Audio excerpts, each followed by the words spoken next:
We call it a little FedEx operation. They know where every airplane is, when they take off, when they depart, what's on board.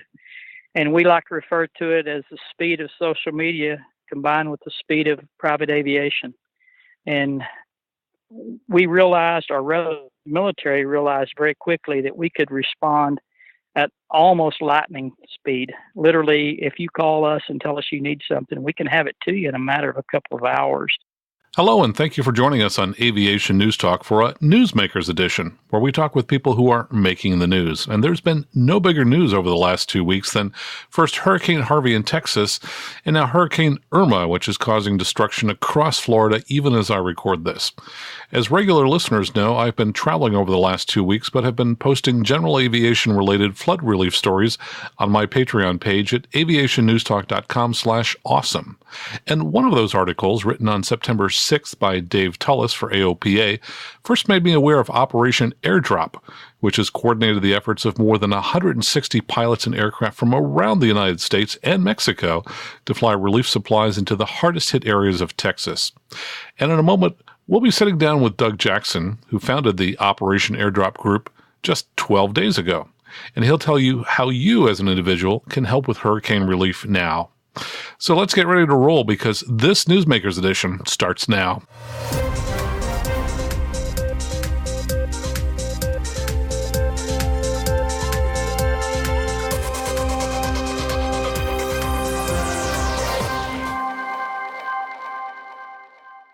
Welcome to Aviation News Talk, where we talk about the absolute best of general aviation, and that's pilots using our skills to help others in need. I'm Max Trescott, and over the weekend I was lucky to spot a Facebook Live video from the AOPA regional fly-in at Norman, Oklahoma that was held on Saturday. And in it, AOPA's Vice President Tom Haynes introduces our guest, Doug Jackson, who gave attendees an overview of Operation Airdrop, which at that point had existed for just 11 days. And then on Sunday morning, Doug Jackson, while in the middle of pre-flighting a plane, agreed to talk with me by phone to record an interview. So first, we'll hear Doug's presentation from Saturday, and I want to warn you that the audio quality isn't as good as I would like, as there's a lot of sound reverberation in the large hangar in which he was speaking. Now, that segment runs about 12 minutes, but stick around because you'll want to hear my interview from this morning with Doug, where he talks more about how the organization got started and how you can help this week with Hurricane Irma relief in Florida, either by donating money via credit card to Operation Airdrop or by flying relief supplies in your airplane, possibly as soon as Wednesday or Thursday. You can do both of these things by going to www.operation-airdrop.com. Now here's Tom Haynes introducing Doug Jackson on Saturday in Norman, Oklahoma. We have kind of a special treat this morning that a couple of days ago we had no idea was going to happen. And part of it is because of what's going on in Texas and Louisiana with the recovery efforts down there and the role that general aviation is playing. And I got contacted by the folks who started this incredible organization kind of out of nowhere. Operation Airdrop, it's called. A couple of passionate pilots got together and said, hey, we need to use our airplanes to try to make a difference, and they thought it was just going to be a couple of them, and it turned out to be hundreds of pilots getting involved in supporting the recovery effort down there. So I'm pleased to introduce to you Doug Jackson, who, along with some others, founded Operation Airdrop, and they've done some incredible things in the last 10 days. So let me pass it off to Doug. Good morning, how are y'all?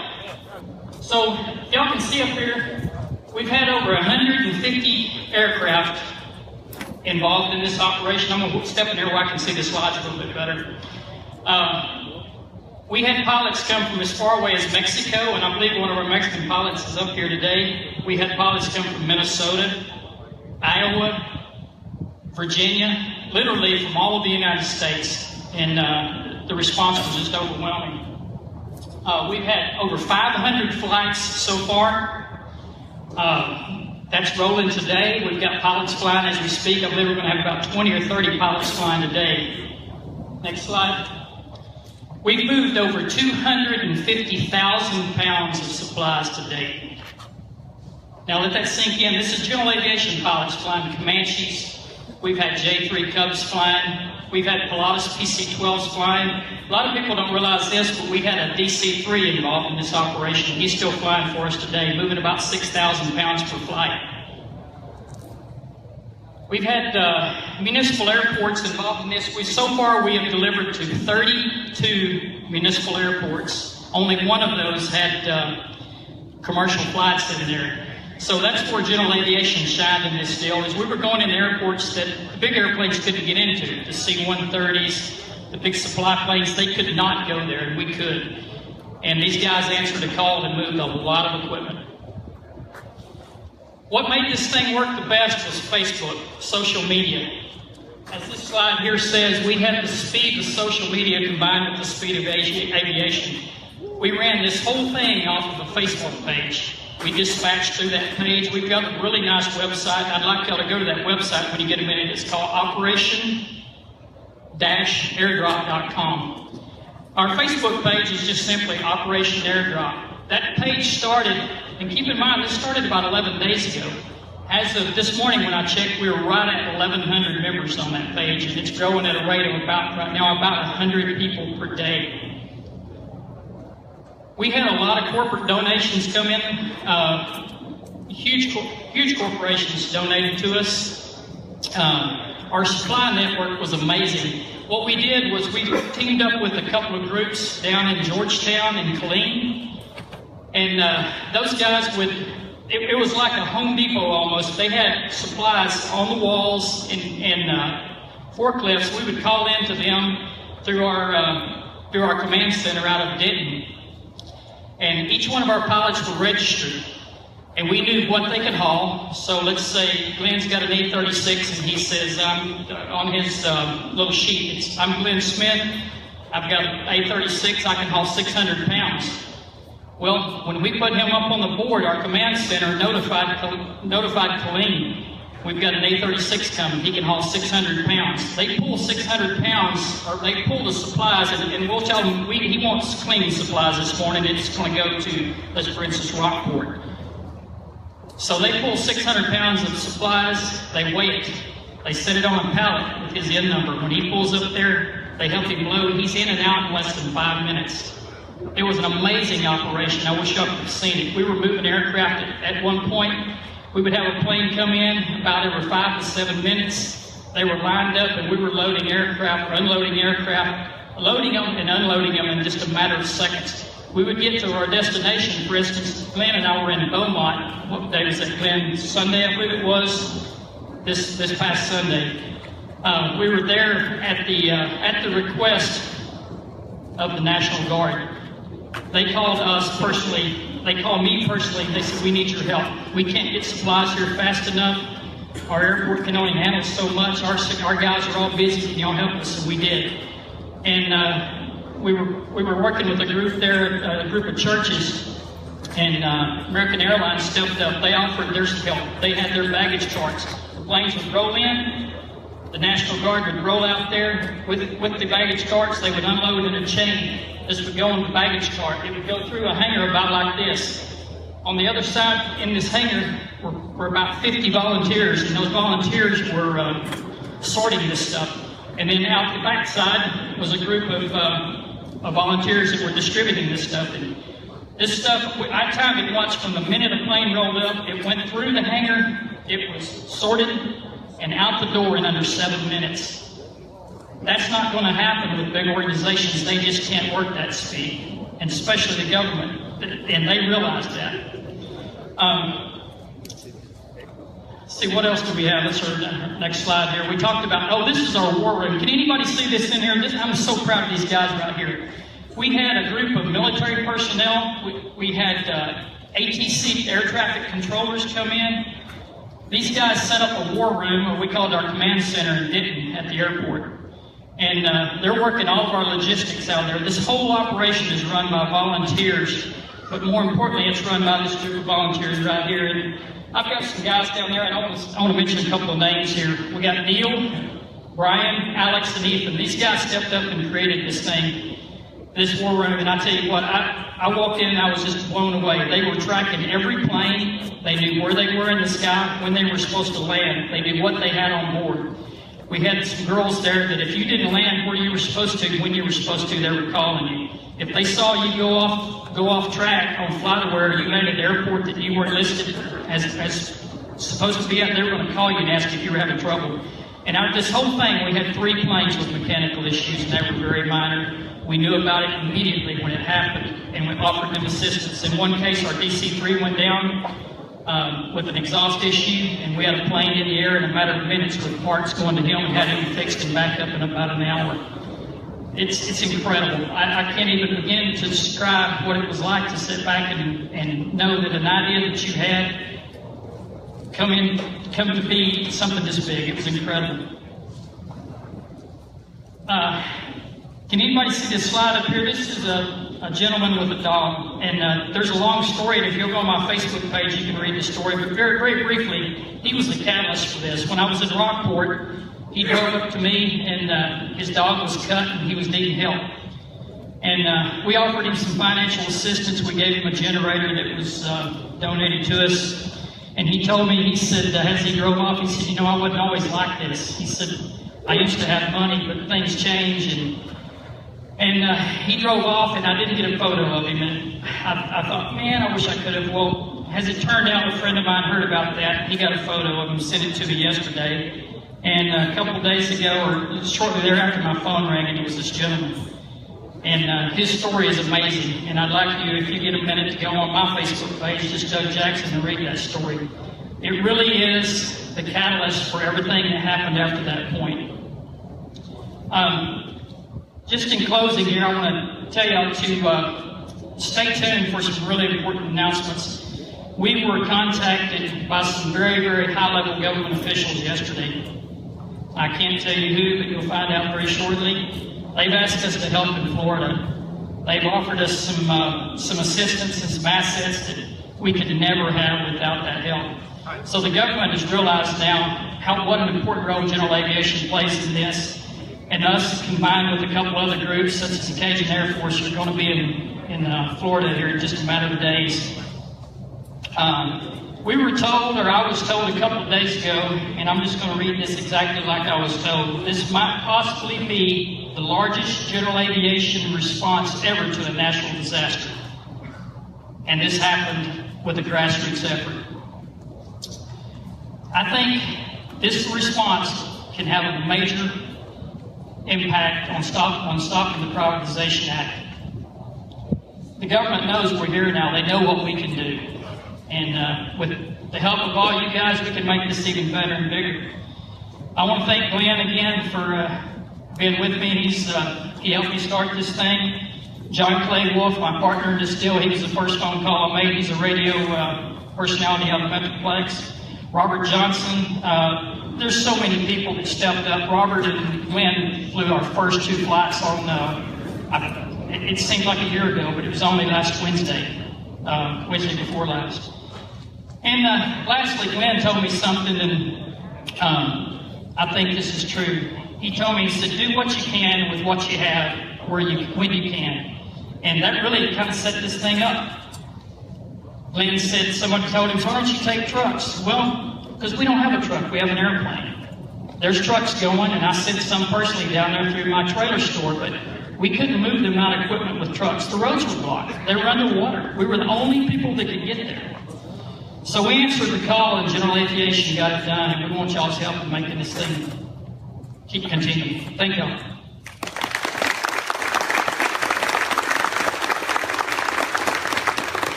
All right, thank you, Doug. That's a great story of the great work that General Aviation can do with some really strong leadership by passionate pilots. So please do pay attention to what the things that Operation Airdrop is doing and all the other relief organizations that are working now in Texas, many of them now shifting to Florida and the Southeast. And AOPA, we're already working on a plan for next week to take some of the AOPA airplanes and some of our personal airplanes down there and flying some supplies down. We're gathering supplies at our hangar at Frederick, Maryland now, the community. We put a call out to the community there. We've got stuff showing up, and we're getting a truck, and we're going to send some stuff down on a truck, and then we're going to load our airplanes, and we're also going to get down and we're going to set up work with some of the other organizations down there to start distributing things throughout Florida as soon as we can safely do that. So lots of opportunities for general aviation to do great work. And that was the presentation from Saturday in Norman, Oklahoma. Now, during it, you heard Doug Jackson talk about a story with an old man and a dog.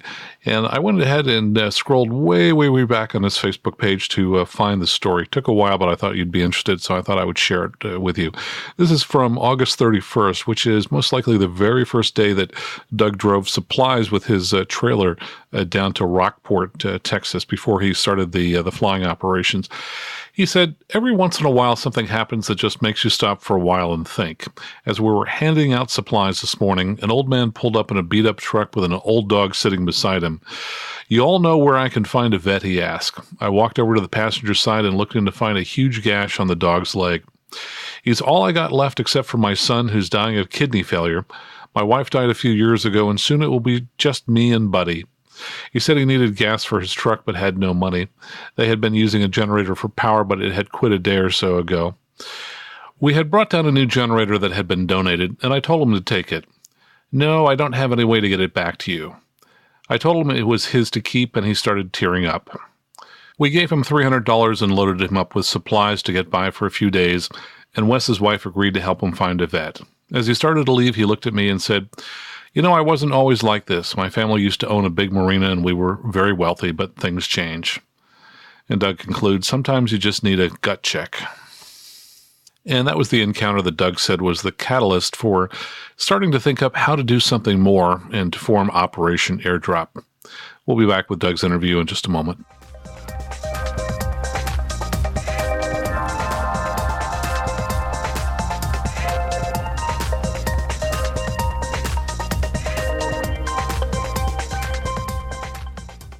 Well, folks, I think there are going to be a lot of people who are going to need a lot of our help for quite some time. Here's my interview from this morning with Doug, and he talks a little bit about how we can all help with Operation Airdrop. Now let's get started by letting me tell you a little bit about Doug Jackson. He's the owner of Texas Custom Trailers and lives in Texas. But more importantly, he's a pilot, and less than 2 weeks ago, he started Operation Airdrop, which has airlifted over 250,000 pounds of relief supplies to 32 different Texas airports. Doug, I'd like to officially welcome you to Aviation News Talk Podcast. We're excited to have you here. Well, great. Thank you for having me this morning. We're really excited about our operation. Like you said, it's less than 2 weeks old. I think officially today it's a whopping 12 days old, and coincidentally has a little over 1,200 Facebook members on our group. So we're pretty excited about that. Well, there's a lot happened in this country, and especially with you and your operation in the last 12 days. Tell me, what prompted you to start Operation Airdrop? How did this all come together? Well, I'm going to have to give credit to my wife there. We were watching the hurricane hit down in the Rockport area, far south Texas, and she said, you know, y'all got all these trailers. Why don't y'all do something from the trailer store? And so I agreed, and I called my partner, Wade Watson, and in just a matter of 2 or 3 days, we had gathered up almost, if I remember correctly now, about 6 pallets of water. And forgive me, I can't remember how many cases are on a pallet, but it's quite a bit. Plus another trailer load of just supplies. And we have what we call our generic list now, which is, we didn't know at the time, but it was diapers, toothbrushes, toiletries, just everything that you would need if you'd imagine yourself got dropped onto an island. You had, and if you had a kid with you, you know, something to eat, some diapers for your kid, something to drink, and way to brush your teeth is kind of the way we describe it to people. So all the basics you would need if you lost everything. Exactly, and that's exactly what happened to those people down there. Rockport, Texas was, of course, took the brunt of the hurricane, and so I loaded that stuff up and took it down there, and it was devastating when I drove into town. It was, all the power lines were down, the trees were down, most of the homes were gone. The airport was totally destroyed. Could see remnants of where the hangars had been, and me and 2 friends drove that down, and we stayed for overnight. Slept in, a house with no electricity, so it was really hot, and just helped those people. And on the way back, I got to thinking about what we could do with airplanes and how we could move stuff effectively with airplanes. So I called a radio DJ friend of mine by the name of John Clay Wolf in Fort Worth, and John Clay has a radio show that broadcasts all over southern United States, several different states, and has been a friend for a long time. And I told him my idea, and he said, I love it. So just in a matter of a 10-minute phone call, we come up with the name Operation Airdrop. He happened to be sitting with his IT guy at the time. They built us a quick Facebook group page and started a little rudimentary website, had that up and running that afternoon, actually, which was Tuesday, 12 days ago, I guess, today being Sunday. We flew our first missions, or rather, two friends of mine, Glenn Smith and Robert Johnson, flew the first two missions the following day in support of the Salvation Army. And the Salvation Army had asked us to move some people and some cash around for them because the banks weren't open and they were in a financial bind because everything was operating on cash basis. So we helped them out on that. Fast forward 2 days later, which was a Friday, we dropped a little over 60 aircraft into Conroe, Texas, and several videos on our Facebook page and on my personal page where people can see that operation. It was a resounding success. Salvation Army went off of that and made a video about the whole process and featured Robert Johnson in that. We got a laugh out of it because they were quoting me and showing him and calling him Doug Johnson. So that's been a kind of a fun thing for us. But anyway, fast forward to today, and here we are. We're winding down our operation in Texas and gearing up our operation to help in Florida and the Virgin Islands. So let me ask, how were you able to get 150 aircraft all together so quickly? I mean, that's a phenomenal number of aircraft from a large number of states. How were you able to organize that so quickly? You know, that is just one of those things that happened. We like to refer to it as a God thing. I think that it just, the correct people came along at the exact moment that we needed them. We had a group of guys and gals decide that we need some better logistical help. One of those is an ATC air traffic controller, works the tower at Dallas Love Field.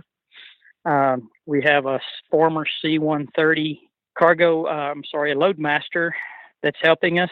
He is also an instructor, still in the military. We have two still in the military. We have several former military people. We have IT specialists that work in our command center, and they're the ones that really made this thing work. They went in and tweaked the Facebook page, and they come up with some software for us to be able to track the aircraft. And they're actually working, we call it a little FedEx operation. They know where every airplane is, when they take off, when they depart, what's on board. And from there, the group just started growing. People told friends about it. And we like to refer to it as the speed of social media combined with the speed of private aviation. And we realized, our military realized very quickly that we could respond at almost lightning speed. Literally, if you call us and tell us you need something, we can have it to you in a matter of a couple of hours. And all that came together through our coalition that we formed with a couple of supply depots in both Georgetown, Texas, and Killeen, Texas. And those were, I believe, fed by a couple of different groups. I know Baptist Men's, I think, was involved in that, and several other groups, and they were bringing these supplies into the airport. So briefly, the way the system works is we have each pilot to fill out a form, and we have their payload capability. And, we assume that the pilot's going to have 2 or 3 hours of fuel on board, or at least have enough, of course, to get to their destination with reserves. And they give us what they can safely haul. So let's say if Joe Smith has for instance, a A36 Bonanza, and he tells us he can haul 800 pounds, for instance. We put him in our database. When he calls in and signs up for a mission that's posted on our Facebook page, we track him. He lets us know when he departs his home airport headed to, let's say, Killeen is going to be his supply depot. And let's just say, for argument's sake, his destination is Beaumont. So we notify the supply depot that day. Of course, ahead of time, we will already know that Beaumont, let's say Beaumont wants cleaning supplies and diapers. So we notify them, you've got the Bonanza, let's call it in number 123 kilo. 123 kilos coming to you. He can take 800 pounds. They already know where we're going, where that aircraft is going to Beaumont, so they know what he needs on board. So they pull 800 pounds of cleaning supplies and diapers, and they put them on a pallet, and they weigh them. And then they set them out front. When he gets there, they have a staff that immediately ups him, load his plane, and he's gone in a matter of 10 minutes, usually max. And this just goes on all day long. And it's a very impressive operation to sit in our command center and watch them, and then go to the supply depot and watch those guys. And then on the receiving end, we've already notified the people, hey, you can expect 30 aircraft today, for instance. They're going to be a mix of cleaning supplies, diapers, and food. And they set up, usually the churches seem to have a really good network, and they receive the goods. And it's just a well-oiled machine that works tremendously well. To date, we've flown a little over 500 missions, moved a little over 250,000 pounds of supplies in about a 9-day period. And in that 9 days, we've had 3 very, very minor mechanical issues that did not result in one scrubbed flight. So we have a 100% dispatch rate to date. And at this point, are you essentially winding down what's going on in Texas and now shifting your focus to Florida and the Caribbean? That is correct. We're flying what's called cleanup flights today, as a few FBOs and supply depots around the state have called us and said, hey, we still have enough here for a couple of airplanes. And so we've got guys, of course, it's a beautiful Sunday today, so guys are wanting to fly. So we've got guys taking those cleanup flights and getting them to the last people that need them. And we'll still say, if someone calls us, we're not going to turn them down. It's just that we're focusing our operation. We're moving our command center today from Denton, Texas, down to Alliance in Fort Worth, and into some donated space that's much needed. And we'll start gearing up our operation for Florida. I've been in touch over the last 24 hours with several different people in Florida and FBOs. My staff has been in touch with the FBOs. I've been in touch with more government officials and kind of pillars of the communities that can help us down there in receiving these goods and getting them distributed to the people that need them. Because that's our main focus, is we don't want to dump this stuff at an FBO in a hangar and have it set for 3 days. We want it to sit there for 3 minutes.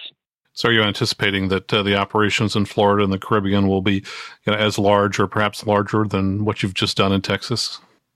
I think it will be. My gut feeling is if this hurricane does the damage that we think it's going to do going up the West Coast, that this will most likely be a larger operation.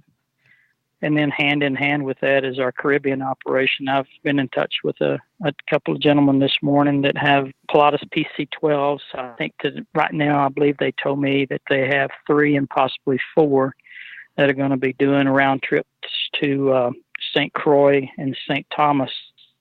And I just got a contact on the ground there given to me right before we got on the phone that's going to handle logistics on that end to receive that stuff. So, and then I had a gentleman call about an hour ago that offered us up 5 helicopters ranging from R-44 Robinsons all the way up to a Huey. So these kind of assets, just like I said earlier, when we have, just seems to appear. And we're very, very thankful for that. Well, I'm sure there are a lot of listeners who would like to get involved in some way.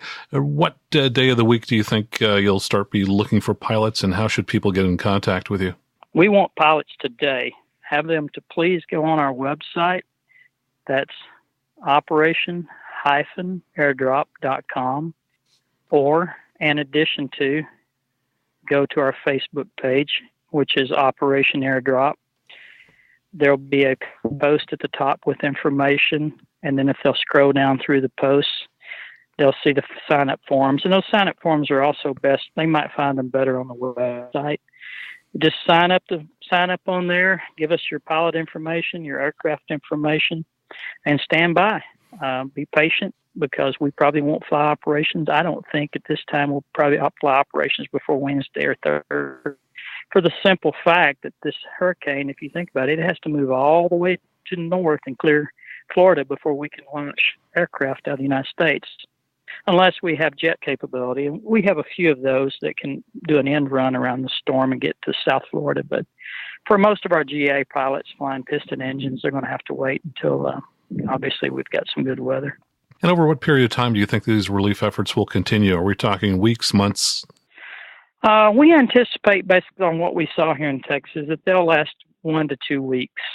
Again, we'll keep going as long as there's a need, but realistically, usually the power and the infrastructure is back up in 7 to 10 days, and it starts to wind down after that. Florida is much more experienced, unfortunately, with hurricanes than Texas is, so they may even recover quicker than that. And since Irma has downgraded this morning to a Category 4, I don't anticipate it to be quite as catastrophic as they originally thought when we thought it was going to be a 5. But all that being said, I think the need in the Virgin Islands are where we're going to have a lot of efforts over a long period of time. But again, we realize that the average GA pilot can't reach that distance. That's about 980 nautical from Fort Lauderdale. But if they can't help directly with their airplanes, then we would obviously encourage everyone to donate monetarily, and those funds will be given direct to people down there, either the groups that are directly supporting us or a charity that we vet down there that we know will give 100% of their funds to where it needs to go. And for donations, can people find out about that on the website, or is that something you'll be posting later? On the website, there is a link directly on there to a GoFundMe page where they can give to the cause. And that money, like I said, will be distributed to buy supplies and to help the effort down there. Yes, I see the Donate Now button midway down on the page there. Well, I know you were pre-flying an airplane as I reached you here, and I don't want to keep you long, but any final thoughts you'd like to share with our listeners? I just want everyone to know that, with all the efforts going right now towards the privatization of our ATC, and seems like the massive hits that GA have been trying to close airports, that this is a possibility for us and a chance for us to show what general aviation can do. And believe me, that effort has not been overlooked. We got a call just 2 days ago from the White House. They know what we're doing. They have asked us not if we will help them, but what we need from them.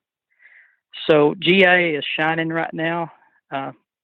Everybody keep helping, share the page, get the word out. And we think, based on the numbers that we've seen, that this might possibly be the largest private effort ever by general aviation in response to a natural disaster. And we're very proud of that, and very proud of all of our volunteers and our pilots that have made that a resounding success.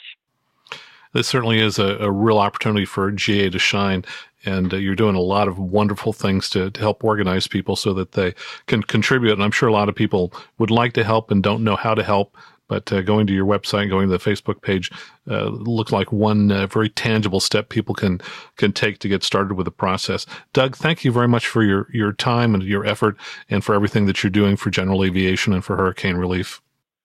Thank you, Max, and I appreciate the opportunity to share our story.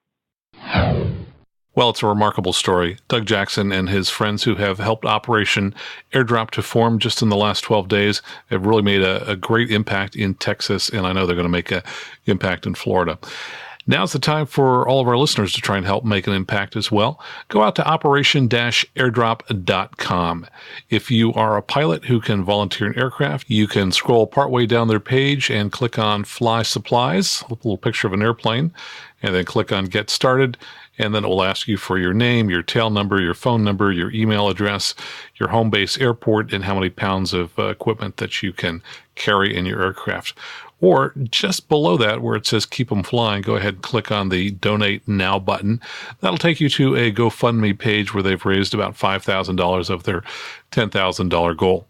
Now, Operation Airdrop is just one of a number of groups which are providing hurricane relief in Texas, and soon we'll be doing so in Florida. We'll plan to bring you more of those stories later this week. If you or somebody you know is involved in one of these operations, please contact me, because we'd like to interview them and bring their story here to the show. And the best way to contact me would be go to aviationnewstalk.com, click on Contact at the top of the page, and send me an email. Now, one other important topic, privatization is coming to a head this week. Apparently, the House is planning to schedule a vote on their version of the FAA bill in which they include privatization. That's different from the Senate version, which does not include privatization. So this is your last opportunity. If you have not contacted your member of the House, please do so immediately. Let them know that you are opposed to ATC privatization. And an easy way to do that would be to go out to govt.eaa.org. So govt, short for government.eaa.org. Type in your zip code and you'll be able to send a letter to your elected representatives.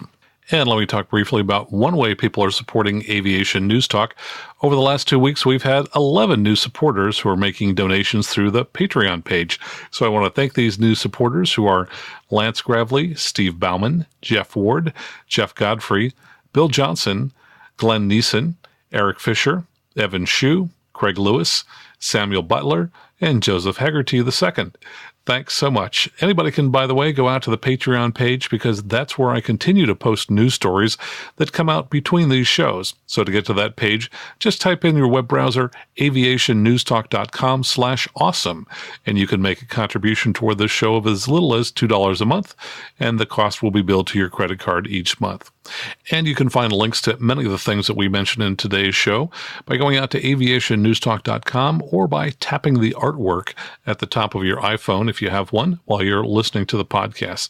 Some of the links you'll find there will be to the Patreon page, to the Operation Airdrop website, and also to our current survey, which this month continues to ask, what flight planning tools are you using when you plan longer trips in your airplane? And finally, don't forget, if you're thinking of buying a new or slightly used Cirrus, please contact me early in the process so I can help you with that decision. I specialize in the Cirrus and work with people around the country. And if you love this show, please show your friends how to find this podcast. Until next time, fly safely, have fun, and keep the blue side up.